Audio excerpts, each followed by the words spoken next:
دوستوں، Mirza Zarif bag المعروف مرزا ابن حنیف یا ابن حنیف، یہ برطانیہ میں 1930 میں پیدا ہوئے، 2004 میں ملتان میں ان کا انتقال ہوا۔ ایک بہت ہی زبردست علمی محقق شخصیت جنہوں نے آثار قدیمہ پر کام کیا، اور پاکستان میں بہت کم لوگ، گنے چنے لوگ ہیں کہ جنہوں نے ان پر کام کیا۔ ان کی کتابیں آج کل بہت ہیں، پرانی کتابوں میں سے مل جاتی ہیں۔ ایک دو کتابیں ایسی ہیں کہ جو ان کی شائع ہو رہی ہیں۔ ابھی میں نے کچھ ایک بھی لگائی تھی تو کچھ دوستوں نے کہا کہ ان کا تعارف کروائیں۔ میرے پاس جو کتابیں سردست موجود ہیں ان کی، ان کا میں آپ کو بتاتا ہوں کہ ابن حنیف جو تھے، انہوں نے کس طرح ایک اکیلے شخص نے ایک پورے ادارے کا کام کیا جو کا کام ہوتا ہے۔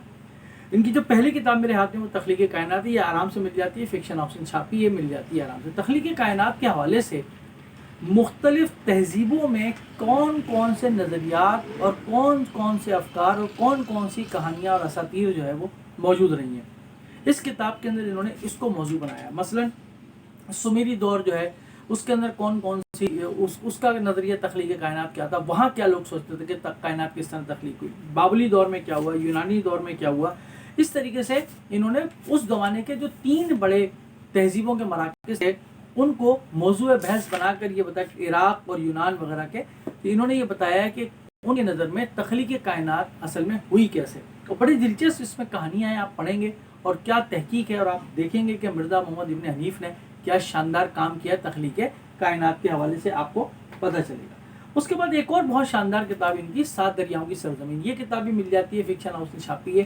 یہ کتاب پاکستان کے اوپر ہے۔ آپ حیرت کریں گے کہ پاکستان میں تو 5 دریا بہتے نہیں، 5 نہیں، انہوں نے محقق ہیں تحقیق کر کے ثابت کیا کہ 7 دریا پاکستان میں بہتے تھے۔ پاکستان میں وادی سندھ کی قدیم کا ارتقا ہے، پھر ہاکڑا تمدن ہے، پھر ازمن ہے قدیم میں اندرون و بیرون ملک دریائے اور بحری رابطے پاکستان اور عراق کے تعلقات اس زمانے میں تھے۔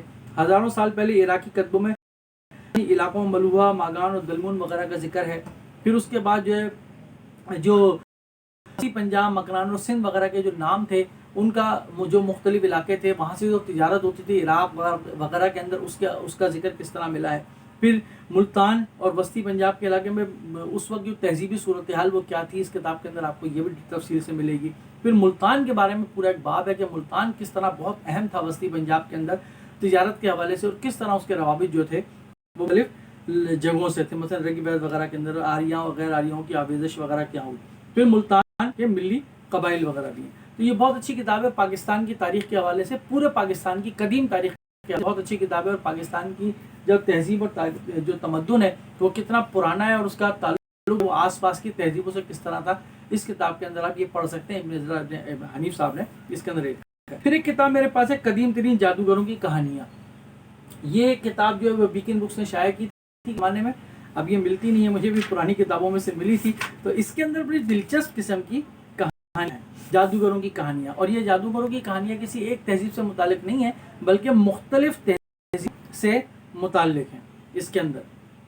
تو یہ مصر کا قدیم ترین ادب جو جلد کا ایک حصہ ہے، یہ اس کے اندر بہت ساری یہ 3600 سال پہلے کی کہانیاں ہیں مصر وغیرہ کی جادوگروں کی، انہوں نے اس کو موضوع بنایا، اور کتنی شعوری کہانیاں آپ پڑھیں گے تو آپ کو اندازہ ہوگا، اس کتاب کو پڑھنے کے بعد ہم کو اندازہ ہوگا کہ اس زمانے کے لوگ کس طرح سوچتے تھے، سماج کو، معاشرت کو، معیشت کو، نفسیات کو، لوگوں کی نفسیات کیسی تھی، کہانیوں کے ذریعے آپ کو معلوم ملتی ہے۔ تو اس کے اندر کافی کہانیاں ہیں جادوگروں کی، فرعونوں وغیرہ کی، اور مصر کے حوالے سے یہ بہت شاندار کتاب ہے۔ پھر میرے پاس ایک کتاب ہے بھولی بسری کہانیاں مصر، یہ بالکل ایک الگ چیز ہے، وہ جادوگروں کی کہانیاں تھی، یہ بھولی بسری کہانیاں، یہ بھی بیکن بکس ملتان سے شائع ہوئی تھی، زیادہ تر کتابیں ان کی وہیں سے شائع ہوئی۔